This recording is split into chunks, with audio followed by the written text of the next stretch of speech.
How can Hugh Freeze and the Auburn Tigers win early signing day? You are Locked On Auburn, your daily podcast on the Auburn Tigers. Part of the Locked On Podcast Network, your team every day. Yes, welcome on into Locked On Auburn, your daily Auburn Tigers podcast. I'm your host, Zach Blackerby, and thank you so much for making Locked On Auburn your first listen every single day. Joining us on this early signing day edition of Locked On Auburn, it is Jake Crane of Crane and Company, little Crane Kick Wednesday on this early signing day. Jake, it's amazing to think about the situation Auburn is in going into early signing day versus what they were doing a year ago. I mean, they had a dramatic finish where they flipped a lot of guys, ended up finishing with the 18th overall class per 247 a year ago. They enter early signing day with the 11th ranked class, according to 247, higher in some other, if you look at On3 or rivals. It's just amazing what a year can do.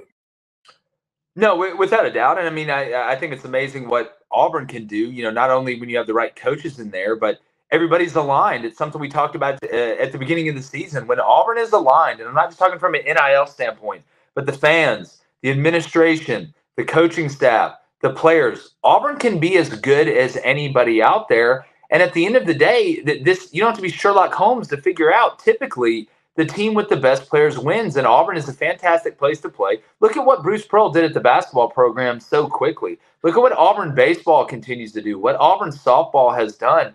The football team, which we know is the crown jewel of the Auburn athletic department, is as dangerous as any out there when they have their ducks in a row and the future looks bright. And you're seeing the rewards of that. And I do want to say this staff too, you know, they're not out there just lifting weights and talking about accountability like the guy that was here that somehow finished with 18 ranked class. They're out there grinding. Hugh Freeze is one of the hardest working head coaches when it comes down to recruiting, because you have to be. Nick Saban's the greatest football coach of all time, and he still works harder at 742 years old than other coaches do, even to this day. Kirby Smart's the same way. So Hugh Freeze understands what it takes. And shout out to Javon Reed. Shout out to Zach Etheridge. Shout out to the whole coaching staff. Now, you got to finish. You got to put ink to paper. But if they even get 90% of what we feel like they have right now, Auburn got a whole lot better, a whole lot quicker.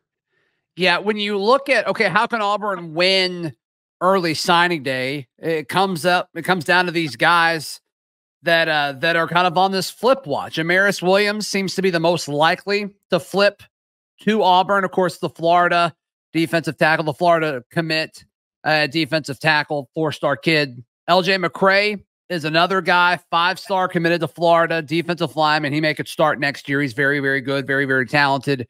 Jake, is there a guy that you're looking at saying, okay, if Auburn gets him, they win early signing day? Well, you know, with Ryan Williams looking like he's announcing in February, that was a guy that mixed with Cam Coleman. And listen, before we even talk about flips, Auburn needs to maintain what they have, right? The first thing you do is you deflect the flip, and then you go start flipping yourself. And with guys like Cam Coleman and what they have with Dre Carter and those guys, you lock those guys down, you get it done, and then you go flip. I think LJ McCray's a legitimate possibility. I'm going to be honest with you, Zach. I think KJ Bolden is a legitimate possibility for Auburn. I think there's a little more meat left on that bone than what some people are saying. Amaris, obviously, you see what he's tweeting. You might as well not judge tweets. If you want to get into this recruiting game and try and keep up with what's really going on, social media will trick you in a second. Heck, 70% of the kids now do it on purpose to be able to trick you.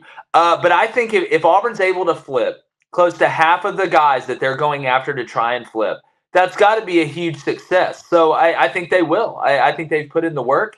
And you see some places right now that are deteriorating a little bit, which makes Auburn look that much better. So you flip half the guys you're going after, you lock your guys in that you have, that's a successful signing day. Yeah, I mean, you talk about other guys deteriorating. I'm not even going to attempt to say that word again, falling apart.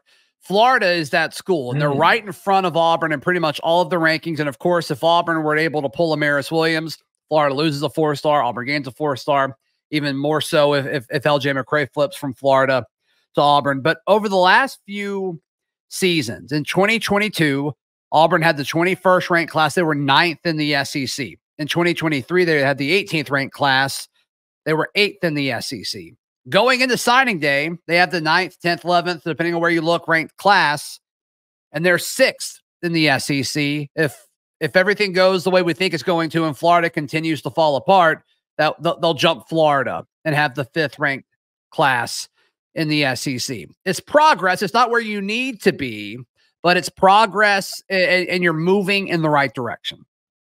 Without a doubt. I mean, again, let's be honest too. Like Alabama, Auburn doesn't finish ahead of Alabama and Georgia a lot in recruiting, even when it's going like great. Like when Auburn's doing. When has Auburn ever had the #1 recruiting class in the country? You want that. You strive for that. That's great. But you know what I want? I want Hugh Freeze and his staff to get the guys that they want.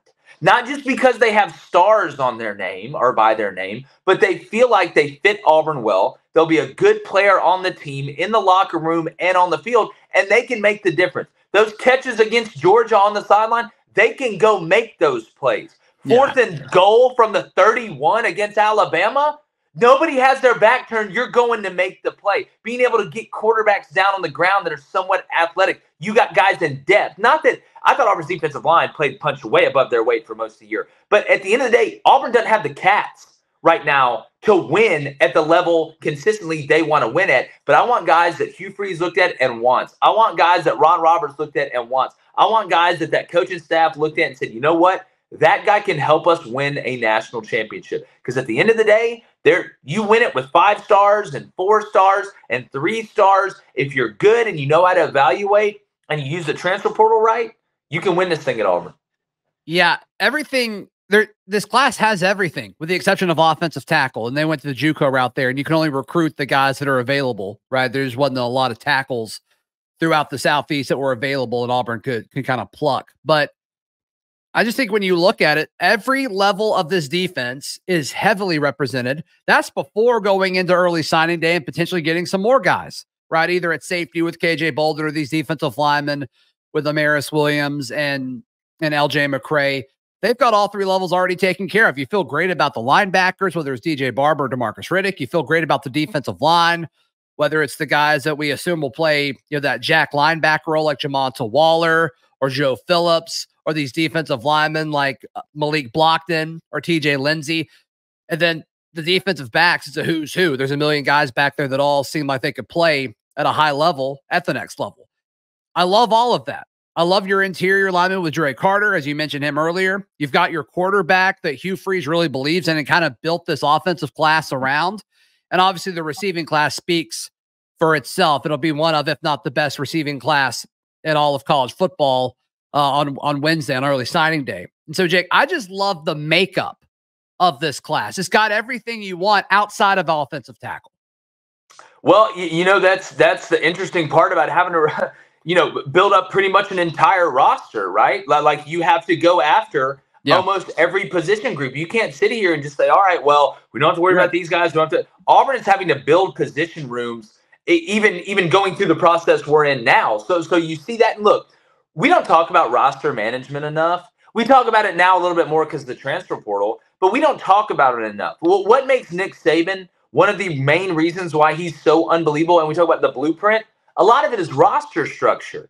That's what makes this transfer portal and being able to play 9 years in college so hard now, because you have to maintain a roster, a big roster. This isn't basketball. Not that it's easy, but you don't have to be a mathematician to figure out there's more football players than there are basketball players. So, yeah, look, at this point, Auburn is still in the mode of let's go get the best player at every position we can possibly get. You cannot turn down good players right now. You can't do it. You really never want to do it, but sometimes, and it's a high-class problem, Georgia has to say, well, we got to take this guy because it's a position of need. They're both really good players, but we have to take this guy.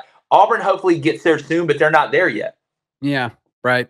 What kind of message can Hugh Freeze send to the rest of college football as well as the SEC on early signing day? We discuss that next, right here on Locked On Auburn. Today's show is brought to you by our friends at FanDuel. FanDuel is the best place to wager on all of your sports action. Bowl season's officially here. Get in on the action by going to FanDuel.com/lockedon. As the weather gets colder, the offers at FanDuel continue to heat up. Right now, new customers, you can get $150 in bonus bets with any winning $5 money line bet. It's $150 if your team wins.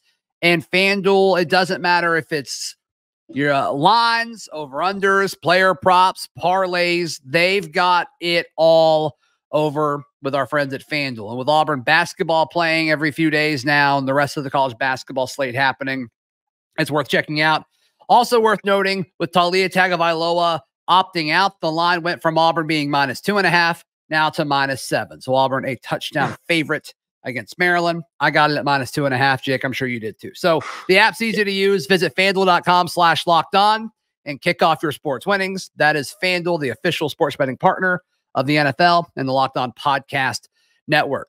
Jake, the message that Hugh Freeze can send to the rest of the SEC and the college football world, I mean, I think we could go any direction with this, but to me, I think it's, I don't care how hard you're going after these elite talents.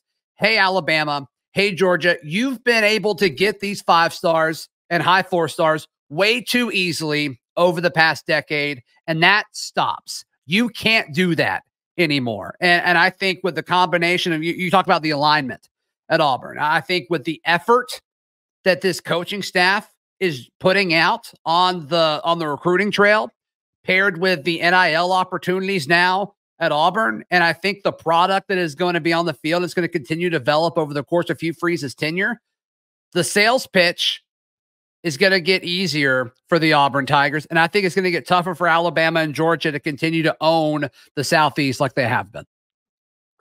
Yeah, look, I think the message Hugh Freeze, is going to send to the rest of the country is Auburn is back to doing Auburn things.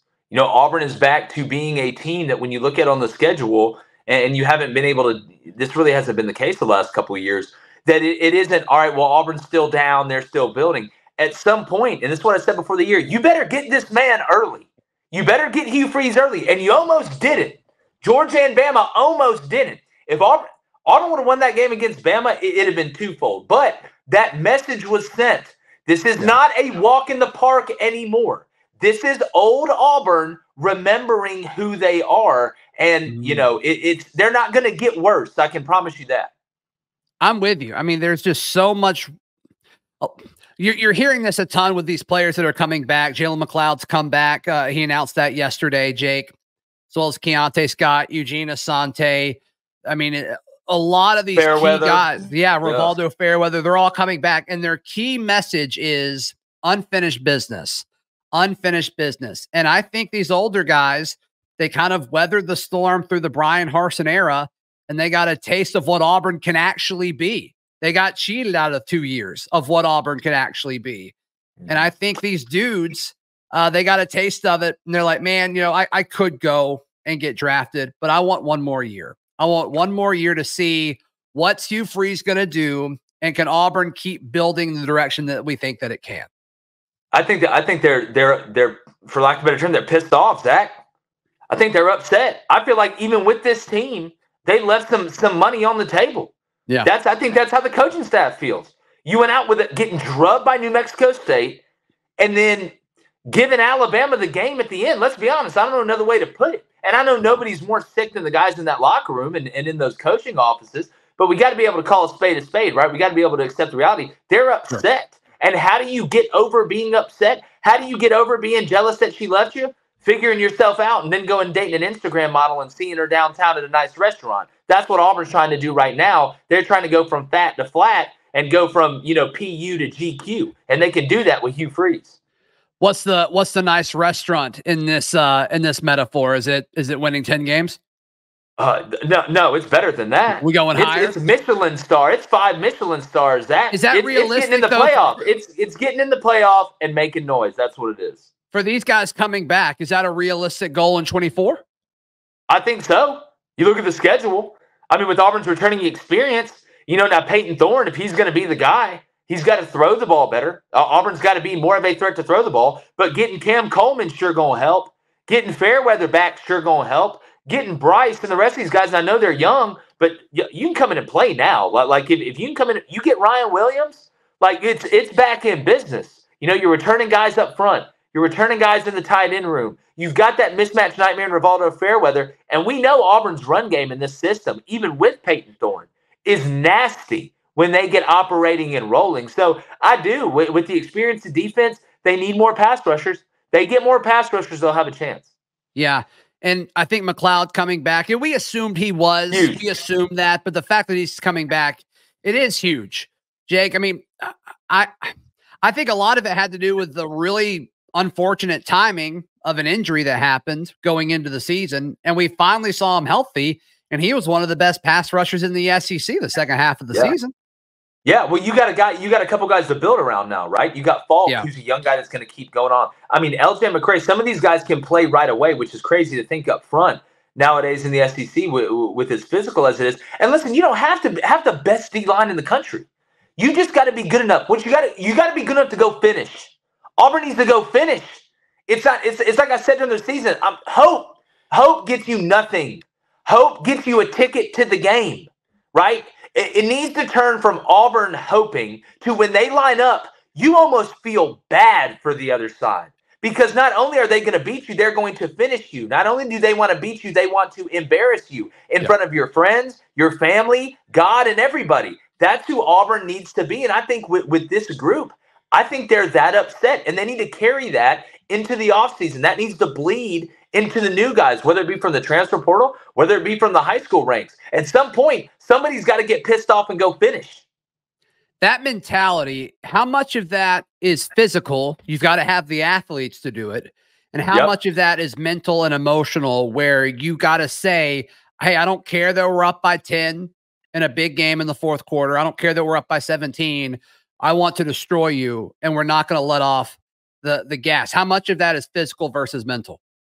Well, look, I'll always think, and especially in the game of football, right? Nature versus nurture. Nature always wins. If I'm going up against Jadeveon Clowney, I can sit here and be as upset and as motivated and as whatever as I want, and it's not going to work. You have to have the cats. But at the top, they all got the guys, right? So what's the difference? That's the mental and emotional. And I think you use the pain of the Georgia game from this past year. You use the pain of the New Mexico State game and the Bama game from this year to really insert that into the culture and let it stay there. Even now, I mean, Kirby Smart can convince his Georgia team that nobody thinks they're any good. How do you do that? You get them to think at the end of the day, nobody believes in them. You get them to think that they are laughing at you. You get them to think that they think you aren't what you said you were. And that, especially to an 18 to 22-year-old male, is a very, very motivating message. All right, Jake, I'm going to put you on the spot with several things, including predictions, as well as what kind of impact can these guys that we expect to sign at Auburn in this class, what kind of impact can they have in 2024? All that coming up right here on Locked On Auburn. Today's show is brought to you by our friends at LinkedIn Jobs. LinkedIn, they are the official recruiting sponsor of the Locked On Podcast Network because they can help your business recruit the best talent as well. You don't have to worry about flips, or if you do want to flip a 5-star candidate that's somewhere else, just post your job for free. They're always looking. The good ones are always looking because they know their worth. LinkedIn Jobs, they have the tools to help you find the right professionals for your team faster and for free. It's not just another job board. LinkedIn has a vast network of more than 1 billion, with a B, billion professionals, which makes it easy to find the best place to hire. They also get that a lot of these small businesses, you're having to wear 1 million hats, so your time is important. They've got a new feature that helps you write job descriptions, making the process even easier and quicker. Post your job for free at linkedin.com/lockedoncollege. Once again, that is linkedin.com/lockedoncollege to post your job for free. Terms and conditions apply. Final few minutes here. Jake Crane of Crane and Company hanging out with us. All right, Jake, real quick, let's go through the big guys that we're watching. KJ Bolden, where does he end up? You know, I know a lot of Auburn fans are feeling a little bit better about it right now. I still think he ends up at Florida State. I do. I think he goes to Georgia. So we'll see. Would not be shocked at that either. We'll see. We'll see. Sounds like we're both wrong. Yeah, I think Georgia's coming in hot here at the end. We'll see. All right, the next one will be LJ McCray, the 5-star defensive tackle committed to Florida. I think he stays at Florida. What do you think? Auburn. Biggest flip of the day for Auburn. Be huge. Be one of the biggest flips in the country. 5-star defensive tackle that could potentially start right away. His buddy, 4-star defensive tackle committed to Florida, Amaris Williams. This one seems like the worst kept secret ever, but I'm saying he flips to Auburn. I think he does. I think they get both of them. Yeah. Oh, you talk about Florida fans being upset. You think they're upset now with some of these flips? Let that happen. Yeah.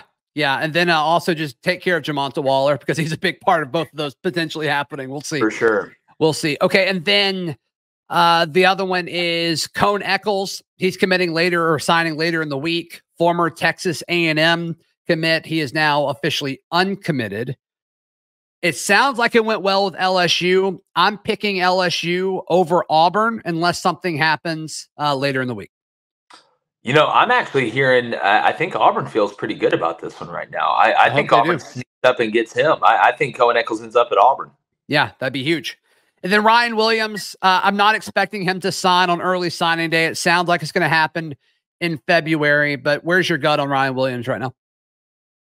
My gut is that when you play it up on social media as much as he did with the Auburn stuff, you're not going there. It's too obvious. Right now, I think he's still leaning Alabama, but him pushing it back, I think is the best thing for Auburn. I really do think it's a good thing. The longer he doesn't say Alabama, the better it is. So if they can get through this without him saying Alabama, which it looks like they will, I think it's 50-50. I really believe that. That's not a cop-out. I'll tell you where I think everybody's going. But since he pushed it back, I think it's 50-50. All right, Jake, let's go through the top 5 to 10 guys in this class, projected to be in this class right now. And can they make an impact in 2024? Will they impact the 2024 roster? Cam Coleman. Yes. Perry Thompson. Could have impacted this year as a senior in high school. He could. Perry Thompson, same boat, right? Yeah. DeMarcus Riddick, the 4-star linebacker. Yes. Not only on defense, but on special teams as well. Okay. Does he start on defense or is he just a rotational linebacker? Got to see if Auburn does anything in the portal. You know, I hope he's a rotational guy because you don't want to be starting freshmen at linebacker in this league. You really don't want to be starting freshmen anywhere unless they're, somebody like Cam Coleman. But the further you get outside, the more they're able to operate because it's less physical. I think he'll be rotational and end up being a huge piece. He's an NFL player. Yeah, there's a chance Auburn gets a linebacker in the portal today, Jake. We'll see. Yep. We'll see. Joseph Phillips, the 4-star edge player from Tuskegee. I think he's a part of the rotation at the Jack linebacker spot, Jake. Without a doubt. I mean, Auburn needs help there, right? That's where you got to build your depth. That's where you're going to win these battles, right? That's where you're going to find out. That's where the game is won and lost. And you find somebody that can rush the passer, somebody that can drop back and give you something decent in the pass game. I like his versatility. Yes, I do think he'll be a piece. Really, I think he's going to be a really good player, but just out of necessity. Mm-hmm. Yeah, I mean, right now, the next guy is Jamonta Waller. Right now, your Jack linebacker room is Jalen McLeod, Brenton Williams, Jamonta Waller, and Joseph Phillips. And I don't know how many more scholarships they're going to throw to that room, especially when they feel good about the youth there. They may just tackle some growing pains, Jake, and just say, hey, you know what? We know you're going to be good. Let's go ahead and get you reps. But yeah, Jamonta Waller, I think he's part of the rotation too. Well, without a doubt. Same thing. Basically the exact same thing. The good part is you have a guy like McLeod that you can trot out there. You know what you're going to get from him. They're going to pick up even better practice habits from him, and he's going to help them kind of progress through it. So, look, the only way you learn, it's just like anything in life. It's through experience, man. It's the unteachable intangible. You got to screw up. You just hope you screw up more in practice before you get to the game. You're right. You're right. And at least rushing the passer, if you're a Jack linebacker, rushing the passer, there's a lot of physical elements to this. Sure, there's some things that you can't do. You can't give up contain. You need to know your angles and all of that. Make sure your assignment is what it is. But yeah, we'll see. We'll see. I'm going to skip Walker White because I don't expect him to compete for the starting quarterback job as of right now. So let's do 4 more. DeAndre Carter, the interior offensive lineman from Mater Dei. I think he's solidly going to be in the 2 deep, Jake, at the start of the season. I agree with that 100%, Zach. I hope Auburn's to a point where, if he's so good, you have to play him. That's great. I think body-wise, I think he's got to get in a little bit better shape, which that's a lot of guys do, especially up front, right? Yeah, that's the hardest position outside of quarterback, in my opinion, to play as a true freshman. That's big. They got, and you want him to be big. Good, be big, but be the right big. And not that I think he's sloppy or he's a waist bender, but he's got to get his body ready to play in the SEC, and that takes time.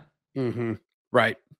Malcolm Simmons, the other, we'll put these two guys together. Malcolm Simmons and Bryce Cain, both receivers, obviously. Yeah, snap it. Snap it. New receiver room, new phone, who dis? How quick can 4 freshman wide receivers really become a big part of the offense? Well, if we're going to say big part of the offense, like I think a guy like Cam Coleman, just because he's so talented and he's big enough, you don't need to go out there and be a hero. They don't all have to all be superstars. You just got to go out there and make the routine plays routine, right? Hit a couple of explosives, scare some defenses, get some safeties' eyes manipulated. And a lot of times the blocking on the outside too. And look, I know Marcus Davis. He's going to get those guys right, and he deserves a lot of credit as well for this class that they're pulling in and what he's doing. So as far as being like a huge focal point, not many guys can do that. Perry, once he gets a little bit of that rawness out, learns how to run routes better. Obviously, with his size, he's a problem, especially in the red zone. But I'm telling you, Cam Coleman, man, this cat, we finally got one. I can't believe it. We finally got one. He looks like Tarzan and plays like Tarzan. He's not like Camden Brown, buddy. You may look good in an outfit walking around campus, but you have done nothing, dog. Like these guys, I'm telling you, not that Camden Brown can't, but these guys are coming in to take your spot. So y'all that stay, you better figure it out, because these guys are not coming in here to sit the bench and just go, ooh, you're a senior. Cam Coleman's coming to take it, and he will take it if you don't start making plays. Then last guy that I want to get your thoughts on, Laquan Robinson, the JUCO safety, listed as a 3-star. I think his impact could be dramatic. He has the potential to start at safety in my mind in 2024.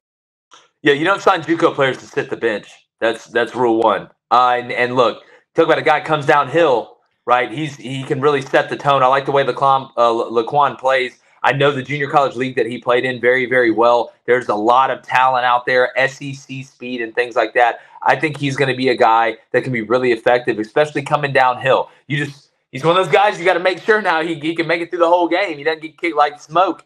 Smoke Monday. You got to make sure he can make it through the whole game. But when he arrives angry. Jake Crain, how can people check out everything that you've got going on right now? Yeah, man, it's really easy. Just go to Crain & Company on YouTube. It's CRAIN and Company if you want to watch it. It's on Apple Podcasts and Spotify as well. We go live each weekday morning, 6:30 a.m. to 8 a.m. Central. We got a new movie that's out. It's the #1 streaming movie in the country, believe it or not. It's called Lady Ballers. Go check it out on Daily Wire Plus, where you can find our stuff too. So come hang out with us. We got a signing day special going on today. So if you haven't checked it out, go check it out. Yeah, and you can find all of my written work about signing day happening throughout the day at auburndaily.com. We will see you tomorrow. This has been Locked On Auburn.